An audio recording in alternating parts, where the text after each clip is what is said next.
But you remember you had to press a We're button. Well, live. we're live. We're live. We are You didn't live. press the Hello, button. everybody. Sorry we're late. I'm at the helm. I only know how to do a couple of things. Our guest is just about to come in. So let me let him in first. Hello. Hi, Alan. Hi, good morning. Right. Seal. Good afternoon, actually. Good afternoon. Yes. Right, so we've just started. So hello, everybody. Hello. Welcome to the Simply Together show on the 16th of July. It's cloudy out there. It's raining during the night. Just remind yourself it's summer. Yeah? It's still summer. Even if it doesn't look like it, it's still summer. How you doing, Nikkei? I'm good, thank you. I'm practicing that. Manifesting the summer. Every morning I wake up and say, yeah, manifest it is summer. Sun. We need some sun. Put it out there. There was a little bit of sun this morning. So when? What time was that? It was. I was late out, to be fair. Probably about 7:10. Oh, okay. Yeah. Very good. We need a bit we need that during the day, not at 7 in the morning. Yeah. So, hello, Alan. How are you doing? I'm blessed. And yourself? Yeah, I'm good, thank you. I'm good. Say that again? Thank you for having me on your show. Oh, thank you for coming. More than welcome. More than welcome. There's only the two of us here today. And our fabulous IT person, Shelley Titmus, is having a day off. So she's left me here. So I'm not going to take you off the screen. I'm not going to move you about. I'm not going to do any of that because I might not get you back. So I'm just going to, you're just going to stay there with us. Because normally what would happen is one of us would talk to you, but I'm not going to take that chance to take either myself or Nikkei off because who knows what's going to happen. That would be good. So tell us a little bit about yourself before you tell us what you've come to share. How does that sound? Sounds cool. So I'm a 50-something-year-old spoken word artist and playwright. My parents hail from the Caribbean island of St. Vincent. So I was actually born here, but I spent my early years from 3 to 11 in St. Vincent. I came back when I was 11, and so I've been in the UK ever since. Heavily into the arts as a rapper, spoken word artist, and now playwright for the last 12, 15 years. I've been doing the plays. Married, wow. Two children, 30 and 28. So yeah, just at the stage in my life that I'm actually depicting in the play, the midlife crisis years, you know. So yeah, that's just a brief synopsis. That's a whistle stop. Whistle stop. So do you still do spoken word? Yes, I do. Oh, that's wonderful. My first love. That's my main art form is spoken word, and then the playwriting was an extension of the spoken word. We do like a bit of spoken word. There's a couple of ladies within our group that are spoken word artists. They write poetry and have now gone into a bit of acting as well, haven't they? Yeah, it seems to have gone a very similar route where they did that and then they joined in. They say that poetry is the mother of all arts. So you started poetry as your foundation, and then you're able to branch out into singing, dancing, theatre, acting, stage, music. Right. Okay. So where do you go and do your spoken word in different venues? Where are you doing that? Different venues. Because I'm actually in the church, so my foundation was in the gospel church scene, but I do also do outreach and other stuff at in theaters, and within the play there's always an element of spoken word within the plays that I do anyway. So wherever the play goes, the spoken word goes as well. Right. Okay. So tell us a bit then about the play. Okay, so as the name suggests, the play is called Midlife Crisis, and it's just looking at that stage in your life where you're starting looking back at your life instead of looking forward. You're looking at your life and you're thinking about decisions that you've made, where you are. Have you achieved what you thought you would have achieved? Are you where you thought you would have been at this stage in your life? And so the play itself is based upon a husband and wife, been married for 26 years. The kids have left home, so there's an emptiness. The mortgage is paid. They look across the room and they realize, I'm not sure you're the one that I really want to be. You know, we've been in this marriage, but we were doing life. We stuck it together for the kids. We stuck it together for the mortgage. But now the mortgage is paid, the kids are gone. It's just me and you. Have we got enough in the tank to make it through now? And so it just brings up some of the issues that they would have ignored during the marriage because of doing life and trying to keep it together for everything else, for the kids, for the mortgage, for the home, for the family. But now it's just me and you. Did we invest enough time in each other separately from the kids, from the mortgage, from the business of marriage, to have enough to take us through now? It's just the two of us. There are no distractions. There are no glue anymore.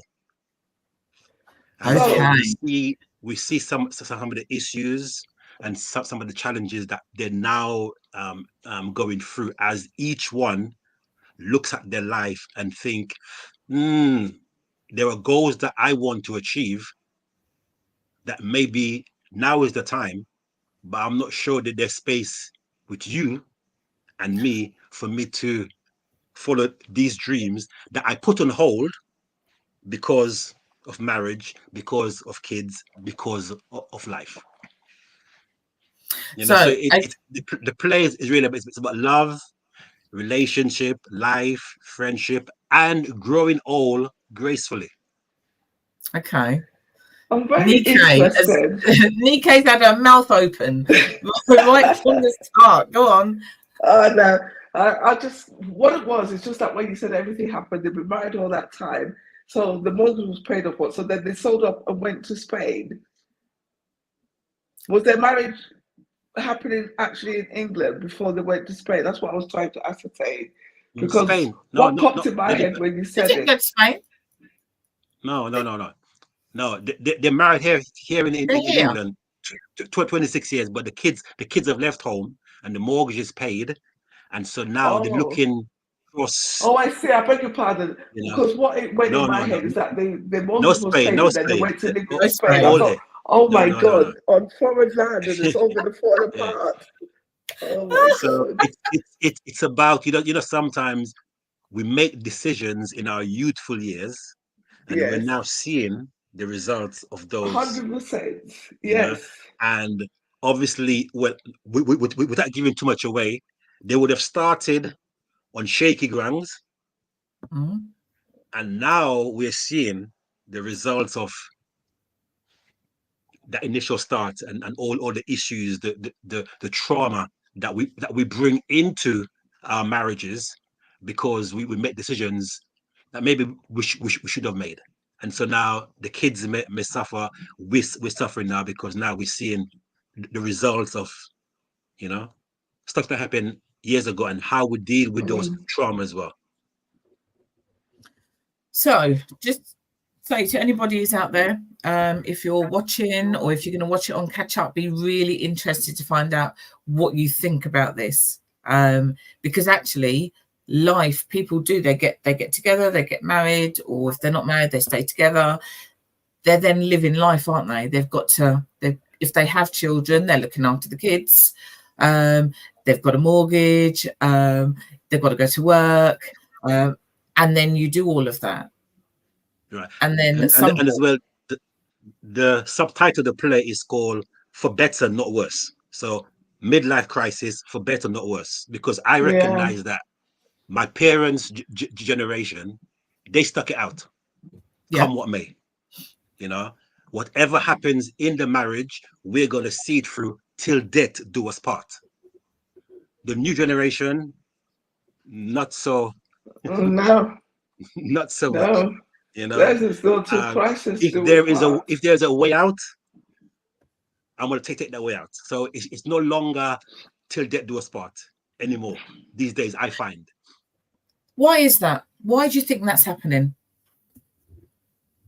Um, I guess maybe people don't value the marriage vows anymore, or maybe the foolishness that people used to put up with in times gone by, especially women.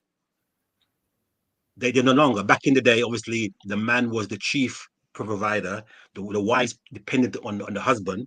But now, black women especially are out earning men, out educating men. So that independence, you don't really need a man as much as they used to. So the man can't bust style it anymore.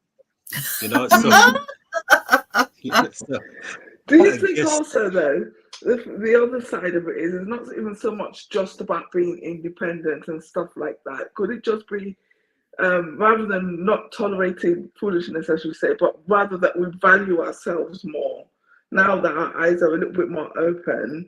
Because a lot of the time, I find obviously this is a conversation that comes up a lot, and I do a lot of people, you know, like, where you say they stick together for better, for worse, until death.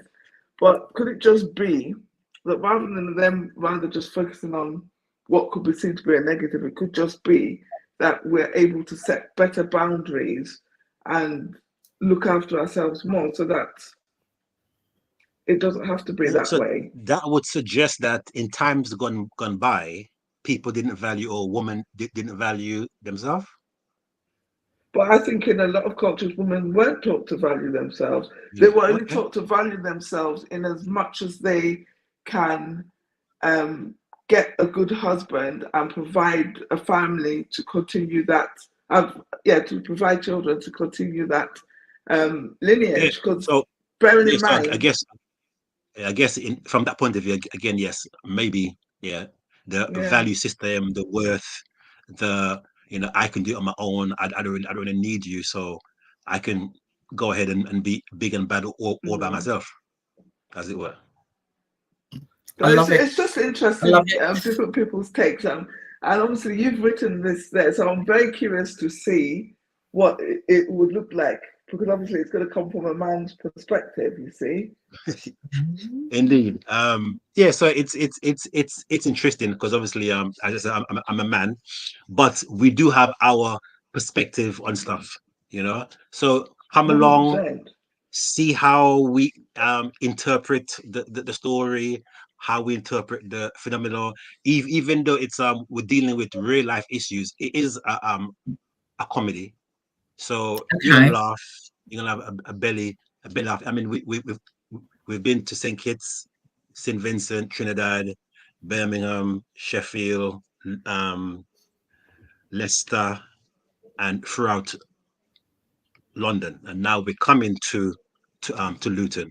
So really inviting the people to come out. You know, so sometimes we complain that there's not enough quality black arts out there. We are bringing it to you on your doorstep in Luton. Mm. So really encouraging you to really come out and support good family value play. It's for the whole family. There's no profanity, so you can bring mom, dad, uncle, aunts, friends, neighbor. Everybody can come, enjoy, and have a good time, have a laugh, relax, and it gives you, I mean, pointers where I mean, so that we can talk and discuss some of the issues that's brought up in the play. That Mm. may or may not affect our our marriages. So, for example, in the play, we talk about can a husband or wife have a best friend of the opposite sex? Yeah. Okay. Mhm. Okay. You know, Is there an answer in the play? there is from Okay. from the result, you will see the answer. Okay. That it Okay. comes with danger. I mean, you know, people say yes, you can. People say no, you can't. But I guess boundaries has to be set. But even with those boundaries, it's still challenging. Oh, see, that's a show It's in very itself. challenging. It That is is, Yeah, by yeah, itself. Exactly. yeah. yeah. Because that comes up across all walks of storytelling and stuff like that. I've recently taken to listening to the people who narrate stories, people who go on websites and say what's happened to them. And I've listened to a couple that is based solely around one of the partners having a best friend who is of the opposite sex. And it's just quite interesting. Yeah. There we Because in go. See, theory, you should be able to. Rita's got a best friend, and her best friend is a man. They've been best friends for 56 years. He lived across the road from her.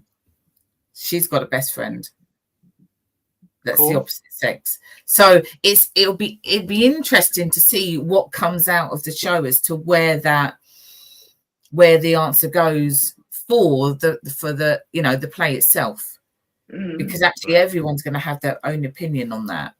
And sometimes that's about the other person's insecurities rather than the best friend and the relationship that they have with their friend. There's so many facets to it, though, Cecile, isn't there? You would think. Yeah. I mean, The argument is made that your husband or your wife should be your best friend.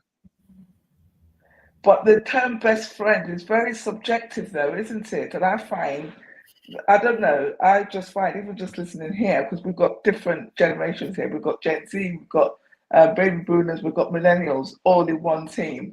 And everybody has a different perspective of what best friend means. So some people have a best friend for drinking. Some people have a best friend, but they wouldn't necessarily confide in that person. Some people have got the best friend that they could tell their deepest, darkest secrets to. But also, a best friend doesn't necessarily, you don't necessarily have just one best friend. You're a group of best friends. You can have a couple. There might be a couple of best friends, you know. So your husband or your wife could be your best friend. Okay, so your marital issues, are those ever discussed with your best friends? I'm not married. You answer that, Nico. Well, it depends. I would only discuss anything from inside my house with somebody who will hold me accountable. I wouldn't go to my friend and say my partner or my husband did this, blah, blah, blah, blah, and expect them to sit there and be egging me on and say, yeah, no. My best friend, if I've told them something, she said, well, Nick, actually, why did she will put it back on me. But see, in a relationship, you don't. Well, no, I don't know. See, in my previous relationship, that I have spoken to my best friends, because I've got more than one. I have done that. So, and why wouldn't I be able to do that? Should I not do that? Because you should be talking to your husband because he's your best friend. I mean, again, back in the day, they said that what happens between a man and a wife stayed in that house. You know, and parents. Yeah, but you see, that's this is why I think there's so many things. There, don't take it elsewhere. So it's only from that perspective, you know, because what happens as well, is that even after you have made up and reconciled and everything is sweet and nice with your husband or your wife, your friends still have whatever. Oh, 100%. Yes. Yeah. 100%. And we say that all the time. Like, even if we're discussing it, like, amongst ourselves, say, oh, this, I'll say, you see, when exactly that, when the person's like, they will remember, and you'll be the one there left out in the cold. But I don't know, it's difficult because you can't plan or mitigate for every single thing that is going to happen. Oh yeah, like you said, it's another It's show. it's It's really another hard. show. It is It very is a hard, hard and one. it definitely is.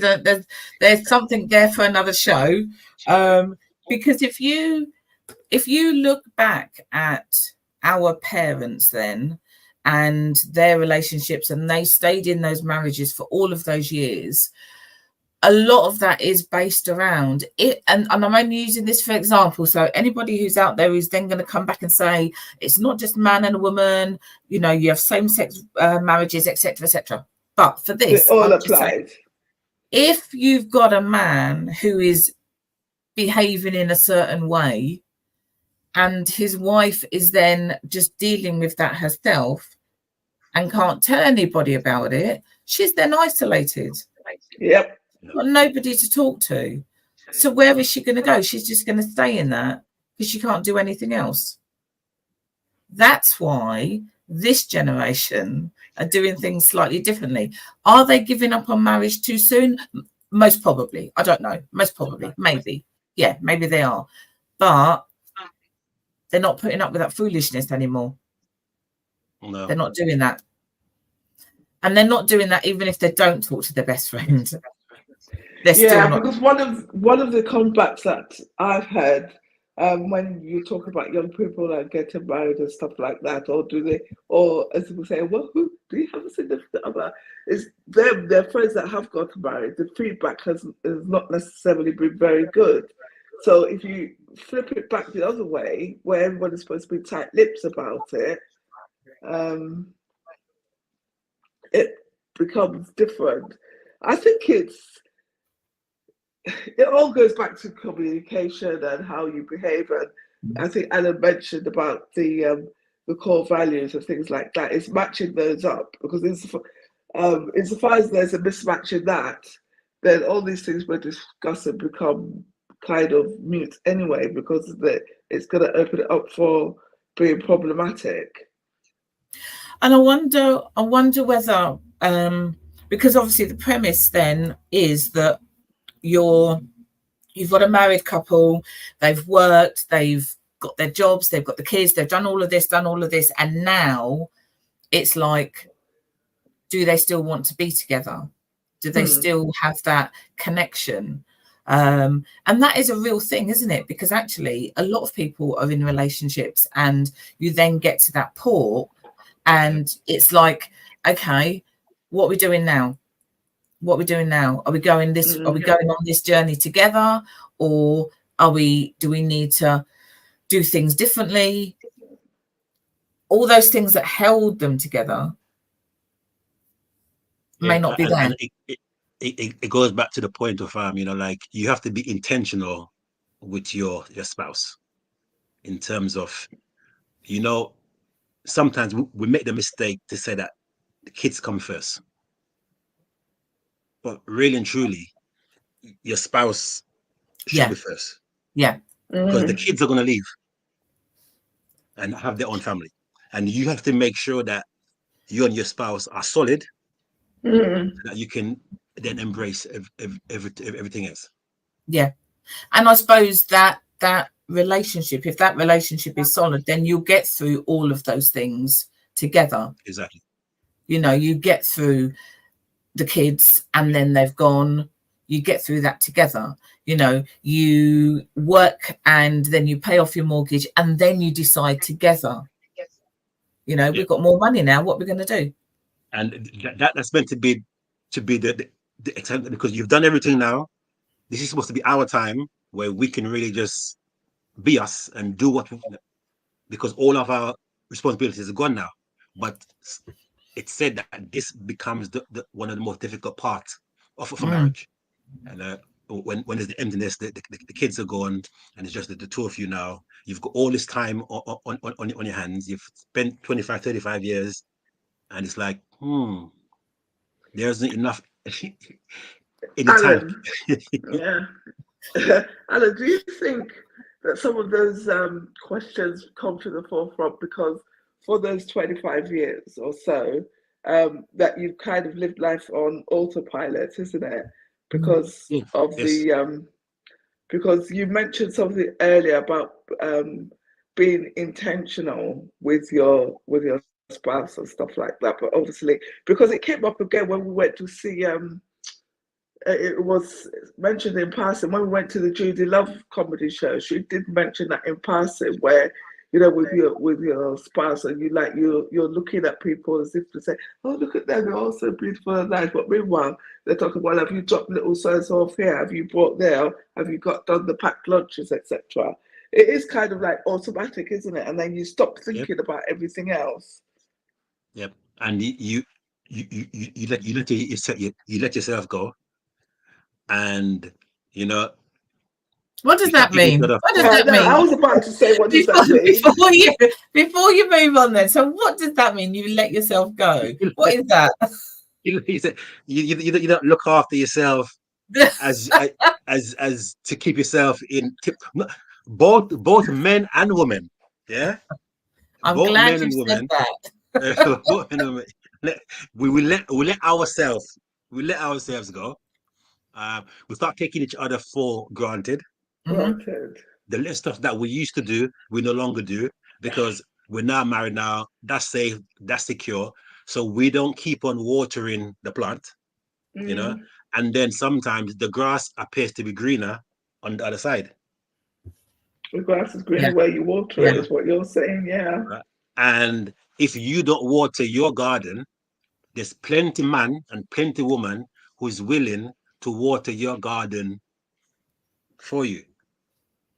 That's a very nice way of putting it. What you don't appreciate, what you don't appreciate at home, somebody's appreciating at the office, at the gym, at the club, whatever.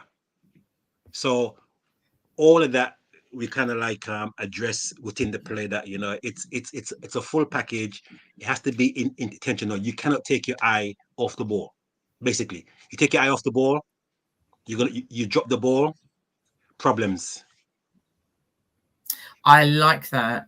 Watering your garden, because if you're not watering your garden, then somebody else is going to do that for you. Yep. That is very clean, very homely. That is, but yeah, okay. So it is on the 4th of August, which is a Sunday. It's at the Library Theatre, St George's Square. It's in the centre of town. Starts at 6:30 sharp.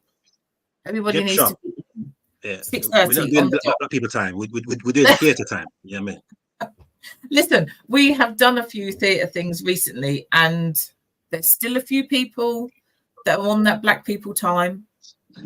But it starts 6:30 sharp.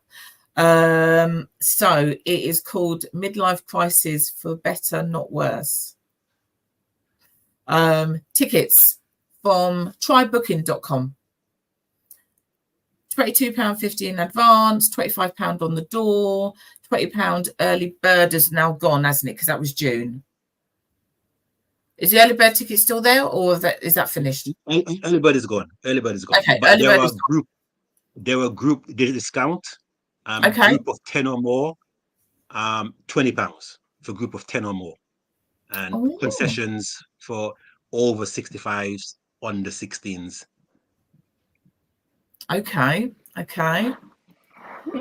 So on a Sunday, it's in the evening. You've already been to church and everything else. They can come out, get everybody out there. We'll share it on all of our social pages, just so that we can get people coming in, because they need to. Because you're right, people do say there's nothing for us to go and do, nothing for us to see. Actually, there are things, and people need to attend, don't they? To be honest, there's been quite a few things in Luton over the past couple of weeks. I mean, we had there has been. Yeah. There has been. Where are you based? London. Oh, you're based in London. Okay. Yeah, we have had a few things in Luton over the last few weeks, and people have been coming out. So is the next day then a bank holiday? The Monday? No. Is that the bank holiday? No, there's only one bank holiday in August. What are you thinking about, Miss Cecile? Oh, It's okay. the carnival weekend. The last weekend is bank holiday. I was thinking there might be 2. I forgot. Yeah. There's only So one. because it's Now, a why work did day you the think there was next going to be day. a second one? I don't know. I just did. You know what it is? You thought England was going to win on Sunday. Oh, So we get, no, we're not going. See, you know what we're I'm not saying? going there. She wants to go there. Unfortunately. No, I don't. I don't actually. I don't. Yeah. I thought Are you a yesterday would have football been a fan, bank holiday. Alan? Say that again? Are you a football fan, Alan? No. No. Yeah, the chap that I'm sitting next to today doesn't like the football either. He was like, "Oh, boring." As you're not a football fan, do you have an opinion though? Can I have an opinion on England? On how they did, and I think England done marvelously. I think we need to put some respect on Gareth Southgate's name, because before him, we could even spell semi-final or final matches. You know, even back we call it the golden era. Oh, Beckham and them guys. They didn't go nowhere. So put some respect on the man's name. 2 consecutive finals. I mean, apparently he's resigned now. Which I was just going to say, resigned. Yeah, he's just resigned. Yeah. For sure. And I mean, the English people are ridiculous. You've had your best manager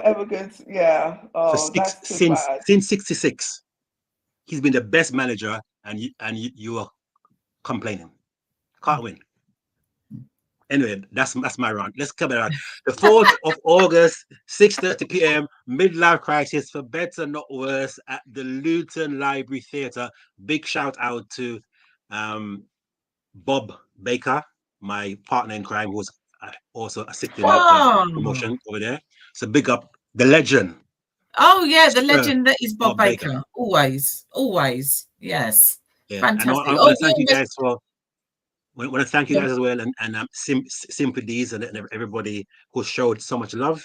And I really would like to see you guys at the show as well. Come and say hello. We can have a cocoa or a lemonade after. That is not enticing me down there.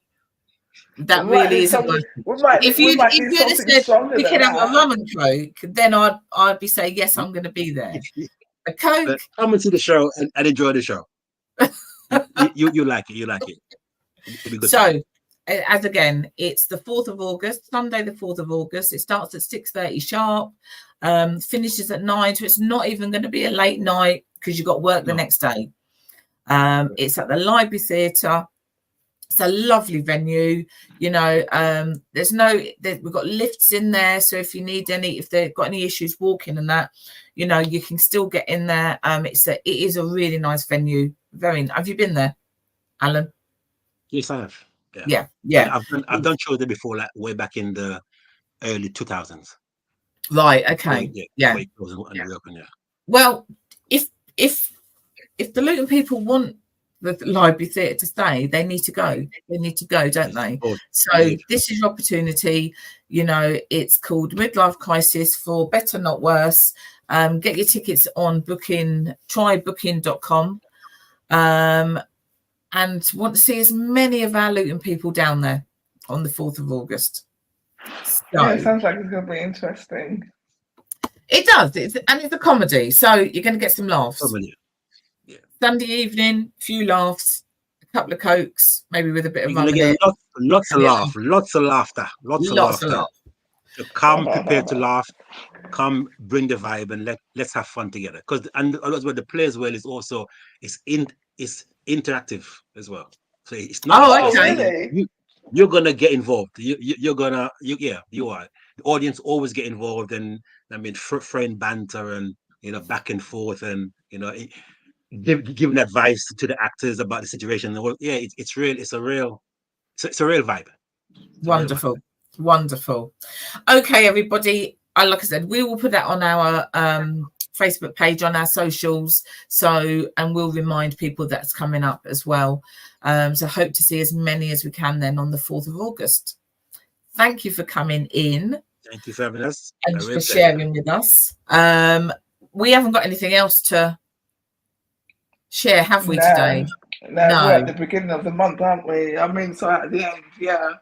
So we'll be back next week, next Tuesday, same time, Same 12 time, o'clock. same place. Same time, same place. Let us know if you're watching it on catch up, and let us know your thoughts about what you think this play is going to be about, what you think is going to happen in it. Let us know.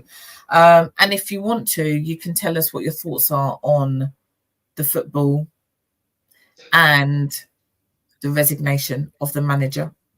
If you want to. I'm really quite sad that he's resigned. Well, my husband will be happy, I'll tell you that for nothing. It's like he's got to go, but although it's not for disrespectful reasons, like what Alan alluded to there. But yeah, it's a pity. Well, maybe we'll talk about that next week. See you all next week, everybody. Don't disappear, Alan. See you all next week. Bye. Take care. Thank you for watching. Bye-bye. Bye. So